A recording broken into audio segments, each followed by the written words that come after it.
Hi guys! So for today's vlog, kung napanood nyo naman yung vlog ko before this, alam nyo na kung ano pag-uusapan natin is kailangan natin pag-usapan ang dapat pag-usapan. Kaya naman, I'm with Jetty. Jetty na lang ngayon. Wala na yung Jetty ko. Okay. Yes, wala na ding Zara ko, jowa ko. Wala na yun guys. So, ayan, nag-travel ako from Manila to Bohol para dun kausapin siya. Kasi nakakapagod na po ang buhay nang hindi malinaw ang lahat. So, last day ko dito sa Bohol and syempre before ako umalis, nakipag-usap din ako sa isang tao na dapat kong kausapin dito. And andito din siya, si Jet. Dito din si Jetty. So, gusto lang din namin sabihin sa inyo na okay na kami.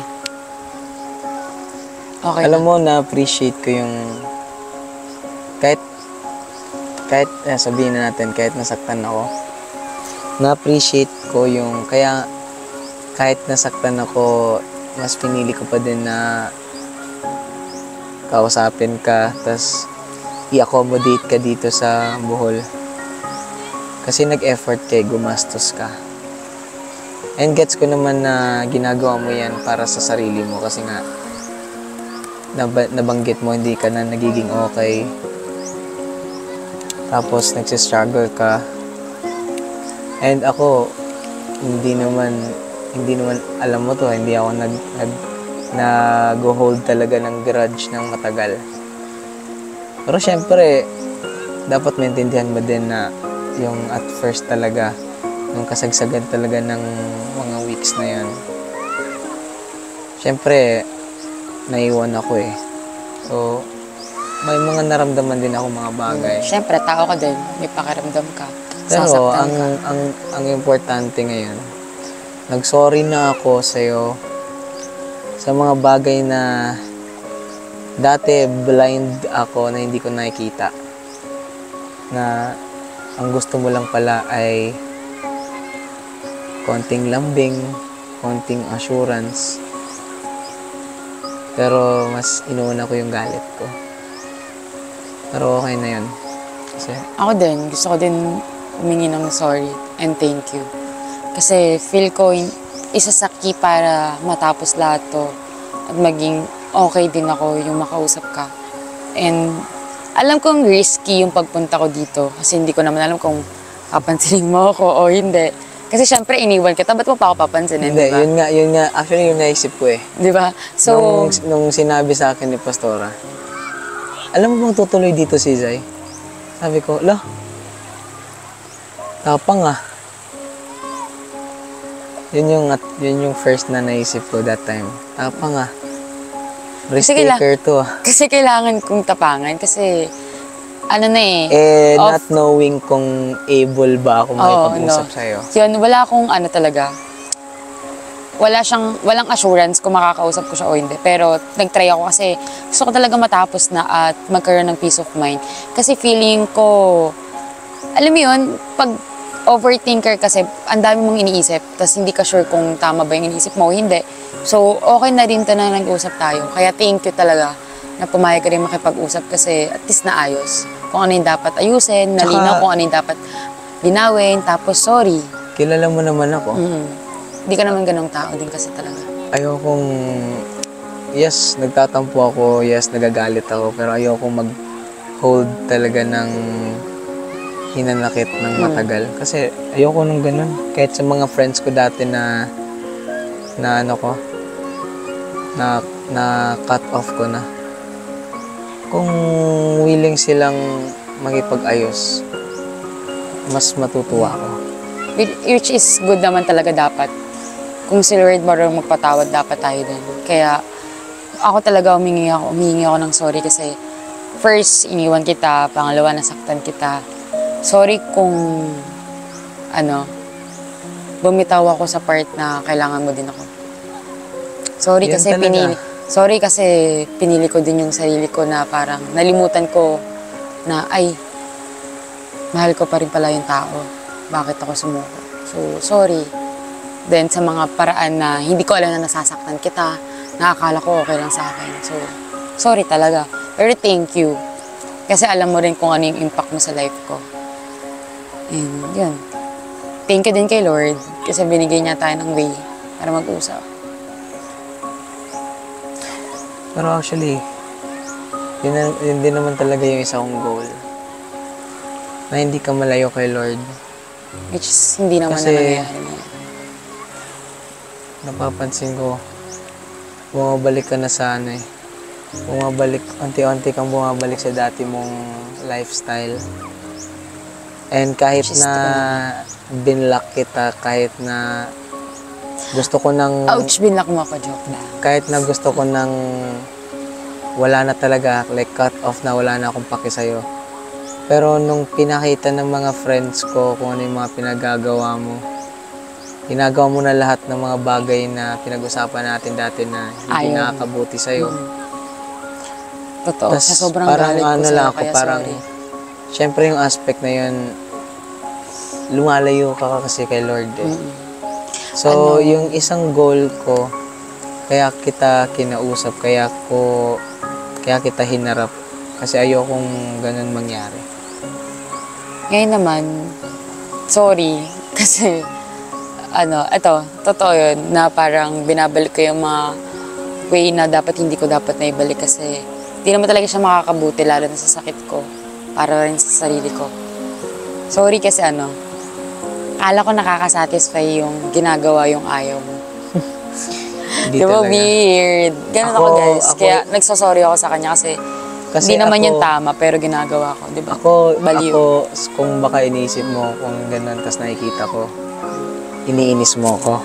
Wala, hindi ako naiinis. Yun nga, hindi ka naiinis eh. Naawa ako sa'yo. Sorry kung nakakaawa ba ako. Hindi, sa part na yun. Pero hindi, sorry. Yun na lang. Ako hindi ako magsasawang humingi pa din ng sorry kasi hindi naman ako perfecto. Tao pa din ako. Alam mo, wag na natin pag-usapan yung mga ganun. Totoo. Alam mo, Kasi okay naman na din. Okay naman na eh. Pero syempre magtataka sila.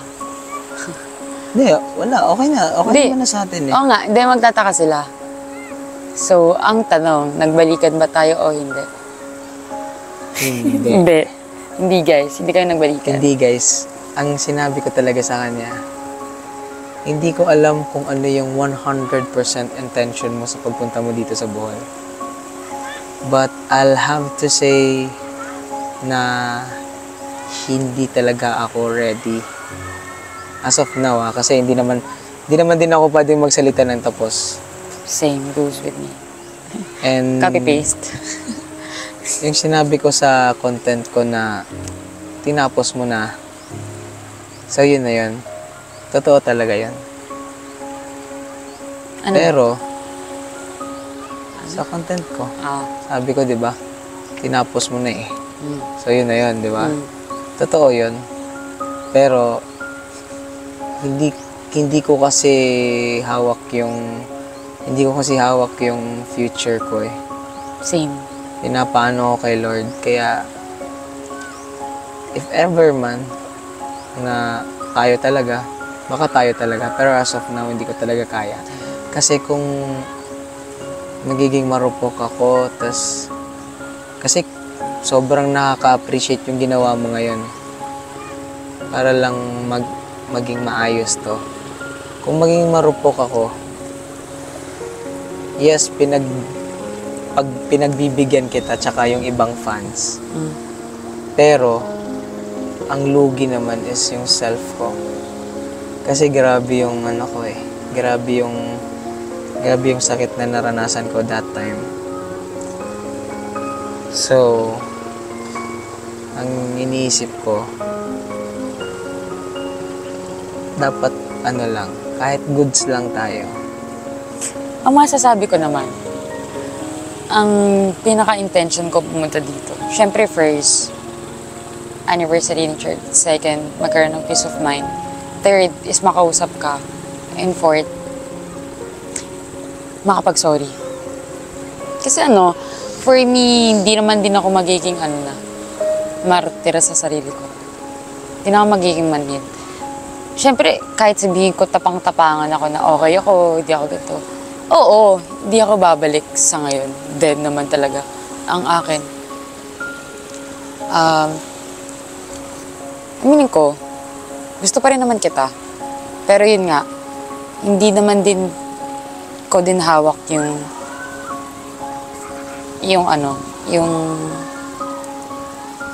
future. Pero kung tinatanong naman din kasi nila ako baka mapanood mo rin yun sooner or later.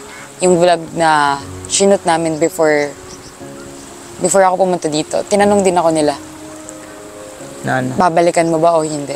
Ang sagot ko, as of now, hindi.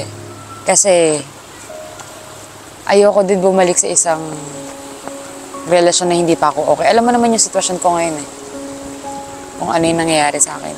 And How much more ako? totoo. Na ako Diba? yung iniwan mo.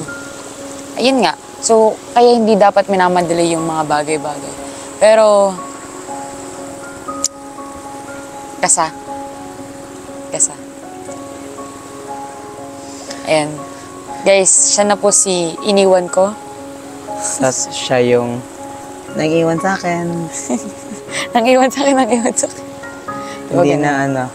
From Zaira ko. To jowa ko.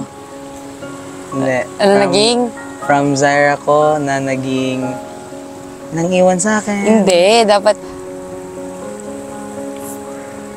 from Zaira ko to jowa ko to nang-iwan sa akin.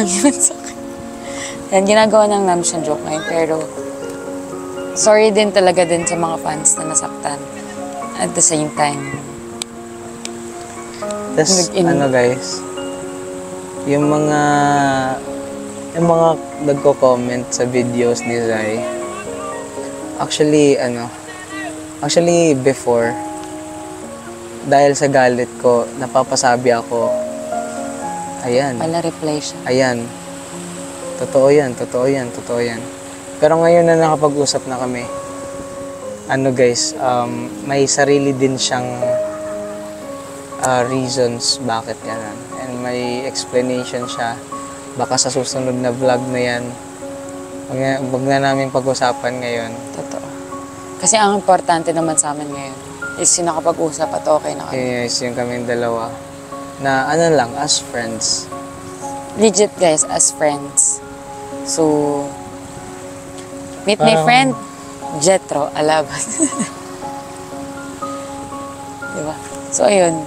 Kasi kahit pa paano may pinagsamahan din naman kami. Totoo yun. Ayun yung isa sa reason bakit ayokong i-public yung... Kasi inisip ko before, mag-live ba kami parehas ni Jetty na lang, ganito, ganyan, or what? Pero sabi ko kasi ayoko. Parang hindi maganda. Mas okay yung private pag-usapan kaysa public pag-uusapan. Kasi ang hirap pag public tulad ngayon. Pag may issue, alam mo yung parang hindi lang isa, hindi lang tatlo, lahat 'Di ba? Kaya thank you talaga ako. Masyado siyang Thank you kay Lord. Lord, nandyan ka sa taas. Thank you. Pag nakikita mo man kami, thank you. Nandito si Lord sa natin, tabi natin. Kasi, naging magaan yung mabigat sa akin. Sobra. Kaya, yun naman. So, hanggang dito na lang guys. Kasi kailangan ko na mag-asikaso. Flight ko na rin ng 6 p.m. So, guys, still support us individually. And, supportahan nyo pa rin kami sa journey namin kahit hindi na kami magkasama. Pero sinabi naman namin sa isa't isa, nasa likod lang din kami ng bawat isa. As a friend. Diba yan?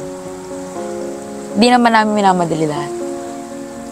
And, di namin sure. Baka mag-FO din kami. Or tumuloy yung pagiging friendship or magbalikan. Wala Walang assurance sa lahat. Alam mo, mangyayari lang yung FO na yan kung... Yun nga, hindi. Sabi ko nga walang assurance So, kaya kailangan panoodin nyo na lang din talaga yung mangyayari sa buhay namin in the future. So, if you like this video, don't forget to like, comment, share, and subscribe. And don't forget to follow all social media ni Jetty. TikTok, Instagram, Facebook, and especially ang kanyang Tito Jet TikTok shop. Ayan. So, ayun. Makikita nyo na kaming okay talaga. So, abangan nyo na lang yung mga content din namin. Thank you for watching, guys. We love you.